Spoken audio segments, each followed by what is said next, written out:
মানসিক লক্ষণের মধ্যে সবচেয়ে গুরুত্বপূর্ণ যে লক্ষণ সেটা হচ্ছে তীব্র ভয়। তার চোখ মুখ দেখলে আপনি কিন্তু বুঝতে পারবেন সে কোনো বিষয় নিয়ে অতিরিক্ত মাত্রায় চিন্তা করছে বা সেই বিষয়টাকে নিয়ে ভয় পাচ্ছে। 2 নম্বর যে লক্ষণ, সে মনে মনে কিছু বলতে থাকে, মনের ভেতরে বকবক করে বলতে থাকে।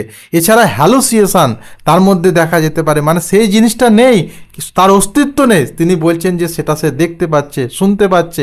এই ধরনের সমস্যা দেখা যেতে পারে। তার মধ্যে মৃত্যু ভয় দেখা যেতে পারে, অনেক আগে কারো মৃত্যু হয়েছে বা হঠাৎ করে ঘটে যাওয়া কারো আশেপাশের কারোর মৃত্যু নিয়ে সে কথা বলতে পারে, বা তার সে নিজের মৃত্যু নিয়েও কথা বলতে পারে যে আমি আর বেঁচে থাকবো না, মরে যাব। এই ধরনের লক্ষণগুলো কিন্তু প্যানিক অ্যাটাকের মানসিক লক্ষণ রয়েছে। এছাড়াও তীব্র আলো সে সহ্য করতে পারবে না। সামান্য আলো থাকলে তার মনে হবে সে আলোটার তীব্রতা অনেক বেশি উজ্জ্বল। তার মধ্যে কনসেন্ট্রেশন পাওয়ার বা মনোযোগ দেওয়ার যে ক্ষমতা, সেই সমস্ত জিনিসগুলো কমতে থাকে।